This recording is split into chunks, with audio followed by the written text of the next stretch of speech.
Bunda-bunda di Yasmin, sehat semuanya nggih? Alhamdulillah. Sebelum kita melanjutkan bincang kita bersama dengan Ustadz yang selalu setia dengan kita memberikan pencerahan dan pengarahan, kita akan yel-yel terlebih dahulu nggih. Oke, ngaji Yasmin bersama dengan Uki. Iya, tepuk tangan lagi. Baik, pada kesempatan kali ini kita akan bersama-sama ngaji Nisa'u Ahlil Jannah. Nisa'u Ahlil Jannah, yaitu wanita yang dirindukan surga. Kita akan mengambil tema, kita akan meneladani sosok yang luar biasa. Beliau adalah istri pertama Rasulullah Muhammad SAW, yaitu Ibunda Khadijah Ummul Mukminin bersama dengan Uki. Biar gini-gini terus Ustadz ya. Assalamualaikum Ustadz. Waalaikumsalam warahmatullahi wabarakatuh. Acara keempat Ustadz. Iya. Terima kasih untuk selalu setia bersama Yasmin. Sama-sama Mbak Cita. Saya juga senang sekali ketemu dengan ibu-ibu Yasmin ini. Resepnya apa Ustadz? Ini adalah acara yang keempat tapi tetap fresh. Cinta dan sayang. Karena cinta itu tidak akan pernah capek, sayang itu tidak akan pernah capek. Ya, makanya semua yang dilandasi dengan kasih sayang itu pasti akan baik, langgeng dan tidak akan pernah capek. Iya, kalau gitu nanti silakan ke apotik cari vitamin gas cinta. Vitamin C. Iya.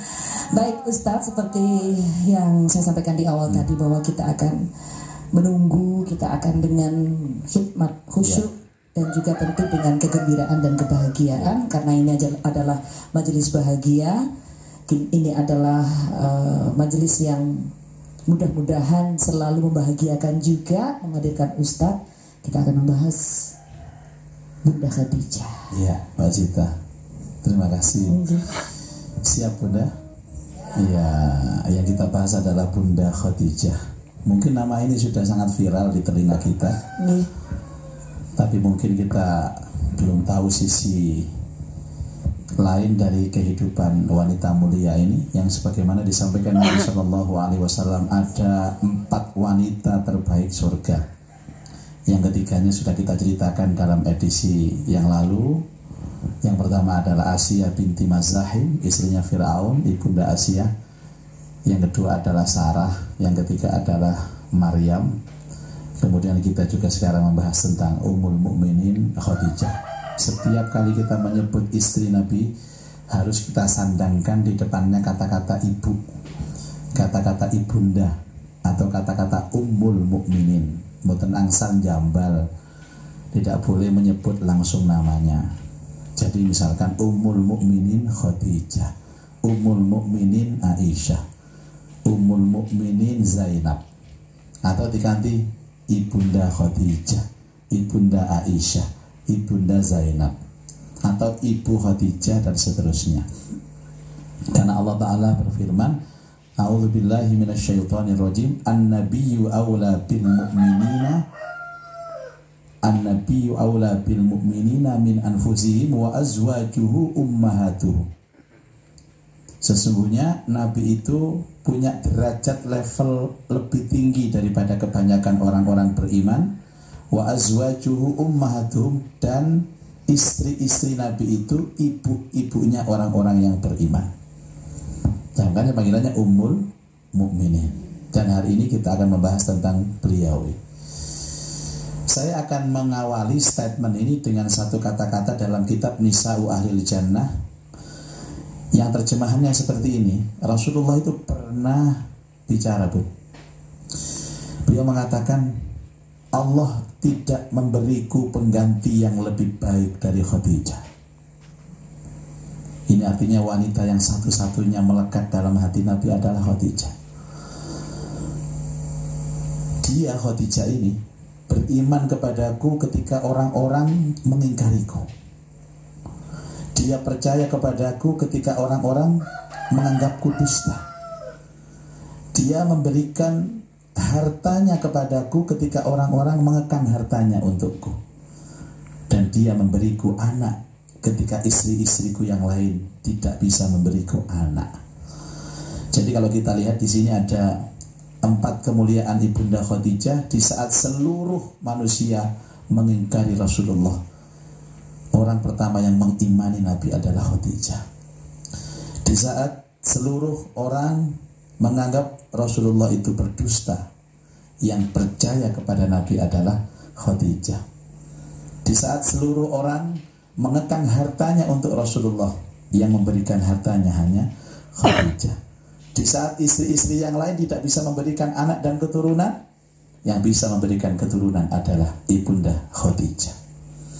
Karena itu Ibunda ini menjadi satu-satunya wanita yang menjadi istri Rasulullah Sallallahu Alaihi Wasallam, dan tidak ada namanya Rasulullah berpoligami saat menikah dengan Ibunda Khadijah. Rasulullah ketika menikah dengan perempuan lain itu ketika Ibunda Khadijah sudah wafat.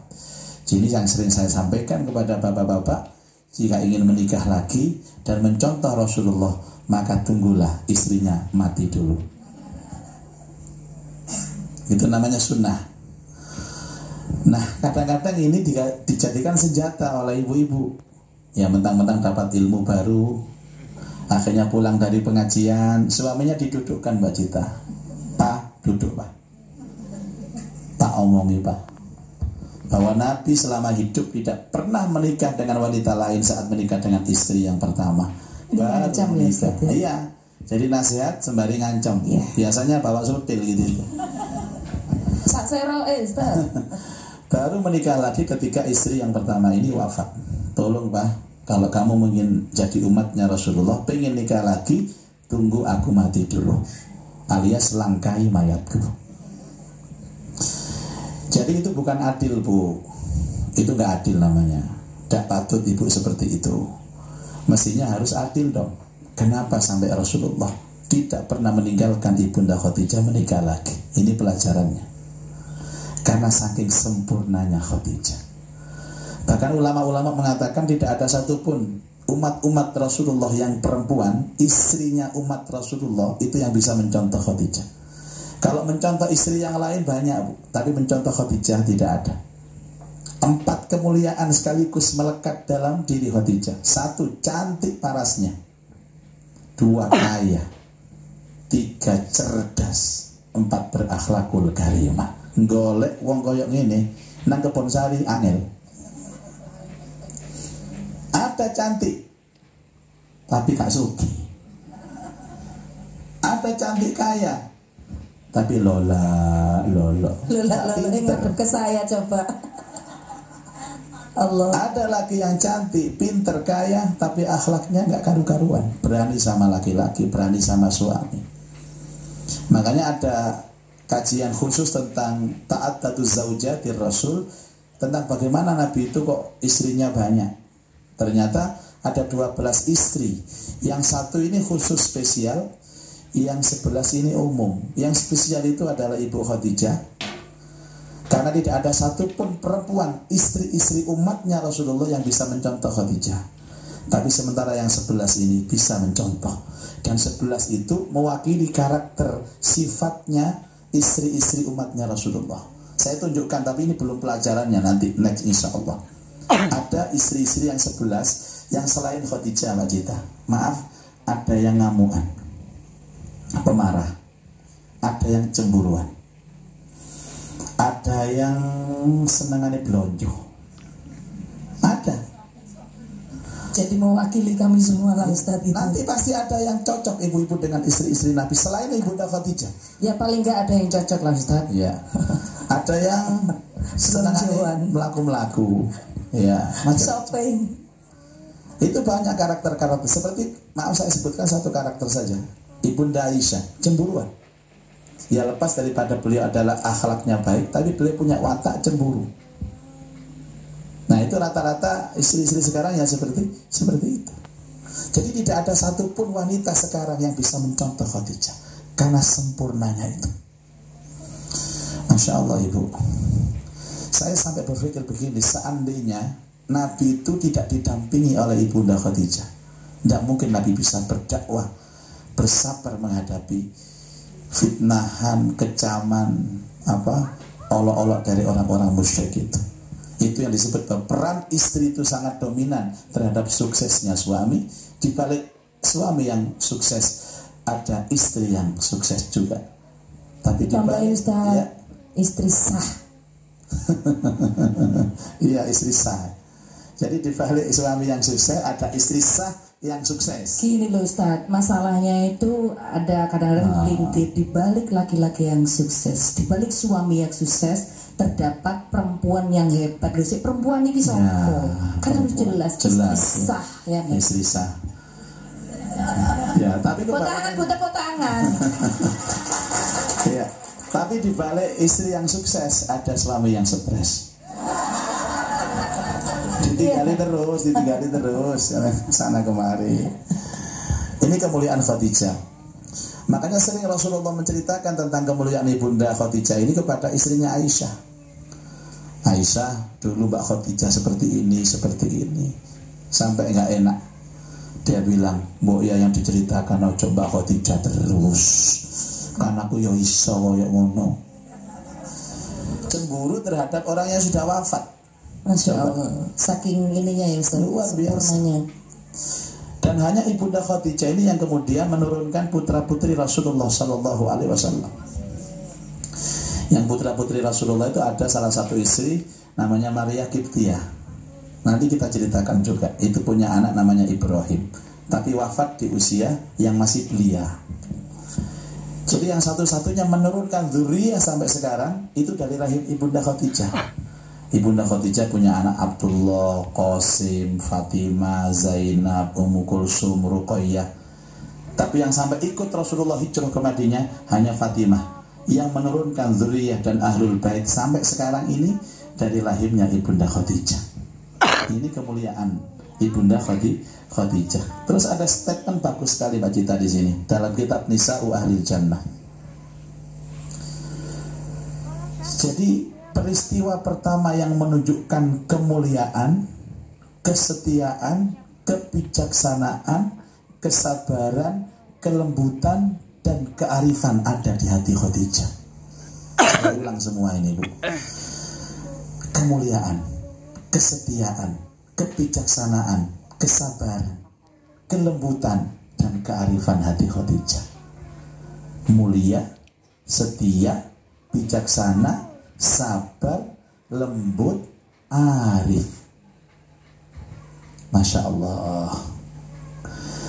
Nah, makanya tersupport Nabi itu dengan adanya ibunda Khadijah. Jadi saya mau cerita satu saja tentang pengalaman pertama Rasulullah mendapatkan wahyu, diangkat menjadi Rasul di usia 40 tahun. Sekedar ibunda tahu, dalam sejarah yang sangat umum, dan ini sudah muktamad. Muktamad itu artinya sudah diverifikasi bahwa ini yang paling kuat riwayatnya, bahwa ketika dinikah oleh Rasulullah, di mana usia Rasulullah itu 25 tahun, usia ibunda 40 tahun. Ini yang paling muktamad. Karena ada versi yang mengatakan usia ibunda 33 tahun. Tapi yang paling kuat usia ibunda ini 40 tahun, usia Nabi Muhammad 25 tahun. Sehingga terpautnya berapa Bunda? 15 tahun. Tapi kalau dipandang seolah-olah mereka ini tidak ada selisih usianya. Jadi ibunda ini maaf secara fisik ini adalah wanita tercantik di Mekah. Walaupun beliau ini janda. Banyak yang melamar dari kalangan jejaka, dari duda, bahkan yang punya istri satu, punya istri dua, kalau lihat Khadijah itu pengen melamar. Bahkan mungkin kalau Khadijah itu hidup di era sekarang, yang ngomong pun juga akan termasuk yang nyoting dan produser ini juga.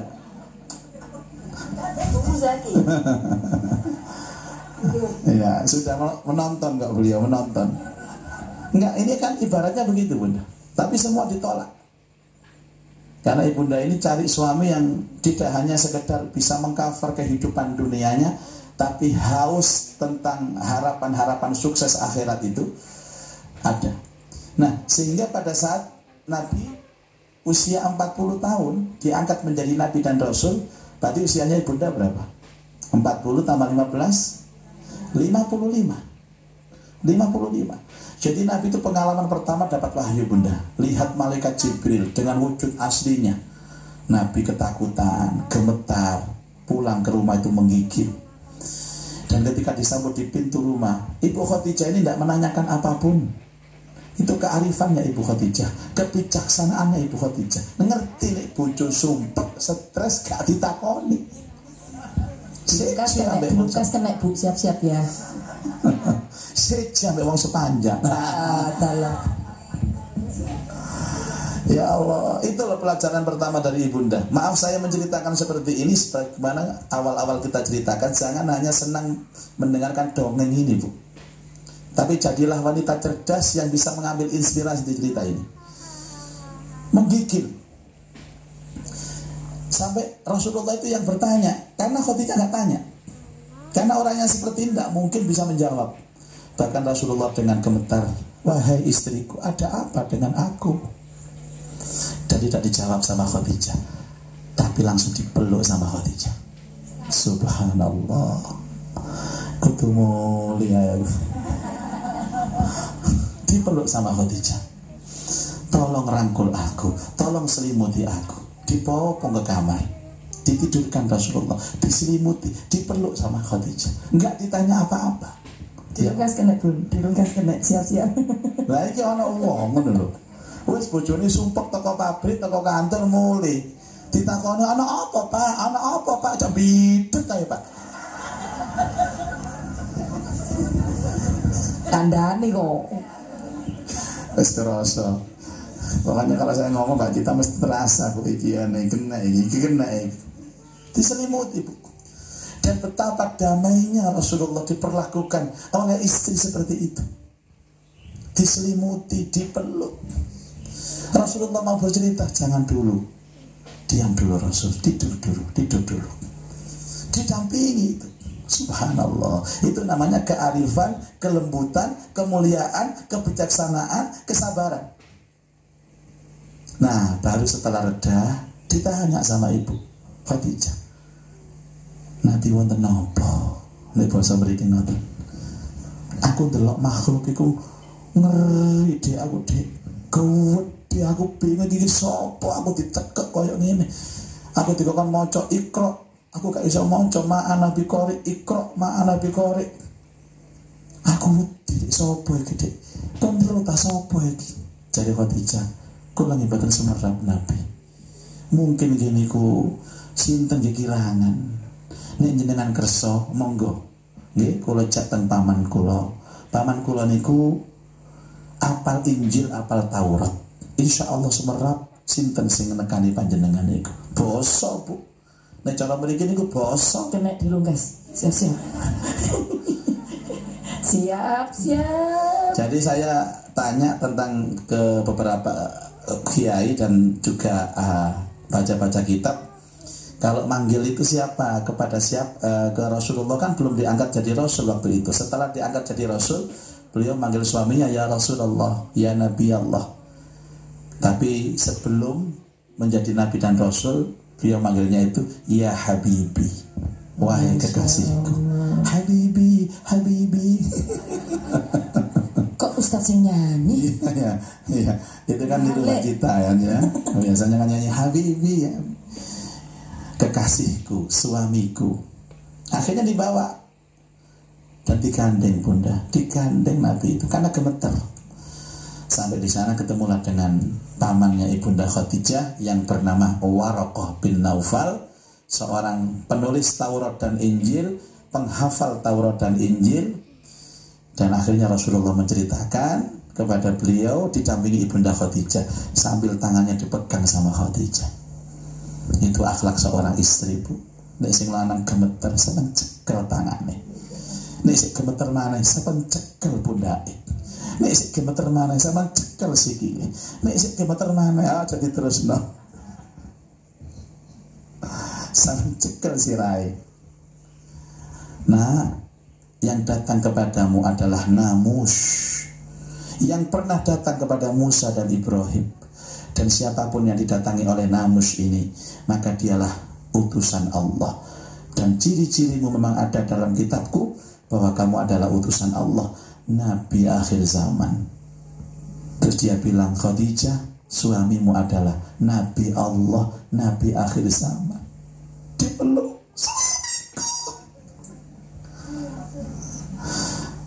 Kemarin aku cinta kepadamu dan taat kepadamu karena engkau adalah suamiku. Tapi hari ini aku cinta dan taat kepadamu karena engkau adalah panutanku, engkau adalah nabiku, engkau adalah rasulku. Wa inni ashhadu annaka rasulullah wa an la ilaha illallah wa annaka rasulullah. Wanita pertama yang mengimani Nabi Muhammad sebagai seorang rasul dan nabi adalah istrinya Ibunda Khadijah. Awwalu man yadkhulul Islam min nisa hiya Khadijah bint Khuwailid. Pertama kali wanita yang mengakui nubuah Rasulullah adalah Ibunda Khadijah.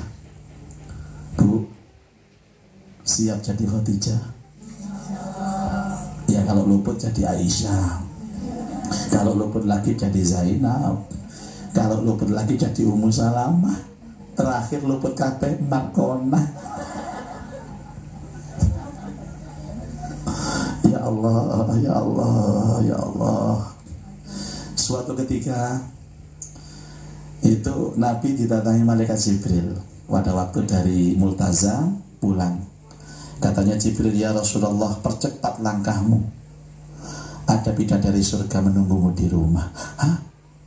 Jangan macam-macam Jibril, di rumah itu hanya ada istriku, masa ada perempuan lain bidadari? Iya, yang saya maksud itu adalah istrimu adalah bidadari. Jaminan bahwa Khadijah masuk surga itu telah disampaikan Allah lewat Jibril. Itu bidadari surga. Percepatlah, datangi dia. Dan aku datang ini untuk menyampaikan salam hormatnya Allah kepada istrimu. Ada manusia dititipi salam Allah, Khadijah. Dan aku juga titip salam ya Rasulullah. Jibril juga ikut titip salam. Makanya Rasulullah datang kepada istrinya dan menyampaikan, wahai istriku, Allah menyampaikan salam untukmu, dan Jibril pun menyampaikan salam untukmu. Jadi Mbak Cita, kena mana lo. Ibu pernah dititipi salam malaikat kan? Ada sih, Israel. Katanya suruh siap-siap, utangnya nanti sahur. Kutung-kutung sing disele iku ndek baleno. Mau gue nanti sampai Israel. Ya, kan saya mengatakan bahwa kita ya, kalau dibilang fisik bunda, orang yang paling cantik atau wanita yang paling cantik pertama kali, rekor cantik pertama itu dipegang Ibu Hawa, istrinya Nabi Adam. Kenapa? Kalau saingan nih. Cantik sendiri. Iya. Sama bunda-bunda ini kalau kata bapak-bapaknya cantik sendiri, iya. Tapi begitu bareng-bareng.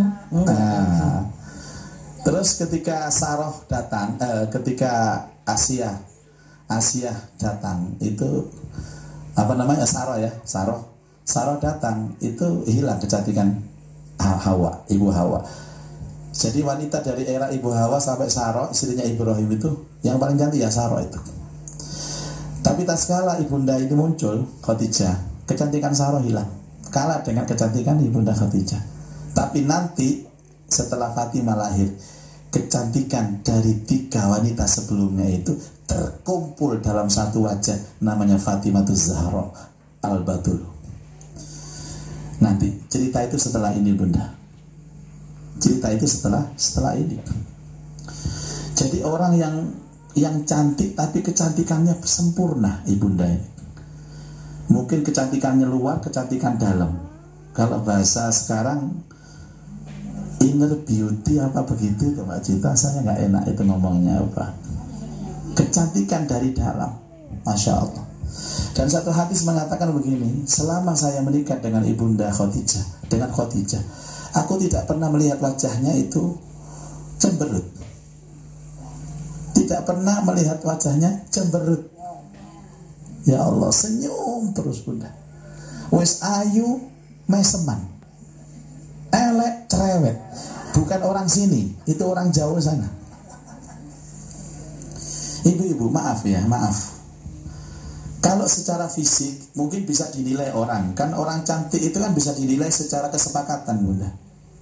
Saya mau tanya ibu-ibu, Mbak Cita ini cantik apa enggak? Berarti kan kesepakatan kan? Saya juga mengatakan itu. Cuman kan saya enggak boleh karena saya laki-laki. Takut GR. Kesepakatan kan kecantikan itu. Sehingga orang cantik kesepakatan, orang jelek pun kesepakatan. Tapi berarti kan Allah nggak adil, Ustaz? Enggak, Allah adil. Karena betapapun jelek fisik seseorang wanita, apabila akhlaknya mulia, aura cantiknya keluar. Demi Allah, saya bersumpah. Jadi tolong pemirsa yang di rumah, kalau Anda secara kesepakatan katanya kawan-kawan kurang cantik, Anda harus lebih unggul akhlaknya. Betul? Ustaz, tapi kebanyakan itu yang jelek-jelek itu akhlaknya juga jelek-jelek, Ustaz. Rupane elek, ngomongnya jahat, irian, ngentitan. Ya Allah. Kadang-kadang Ustaz Ya. menyertai. Tapi kalau yang cantik-cantik seperti ini, Masya Allah, Ya. akhlaknya juga ikut Ya, saya menceritakan ini mungkin orangnya nggak ada lah. Cuman mungkin kalau ada seperti itu, mah ada orang itu wajahnya putih, hatinya juga putih. Wayu wajai, atine nggih ayu. Kados sing rawuh niki, kados sing ningali teng griya, kados host kita ini juga sama. Ada lagi wajahnya putih, maaf tapi hatinya hitam. Wajahnya putih, hatinya hitam. Ada lagi wajahnya hitam, hatinya putih. Sing apes iku Bunda cari Mbak Cita, wis wajahnya wireng, hatine wireng. Naudzubillah min dzalik. Enggak, ini pelajaran.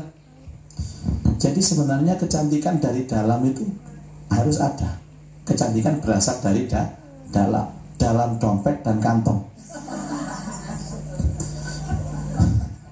Tapi itu juga tergantung laki-lakinya, Ustaz. Laki-lakinya harus memiliki kesadaran bahwa kecantikan itu bukan hanya dari sananya, tapi juga dari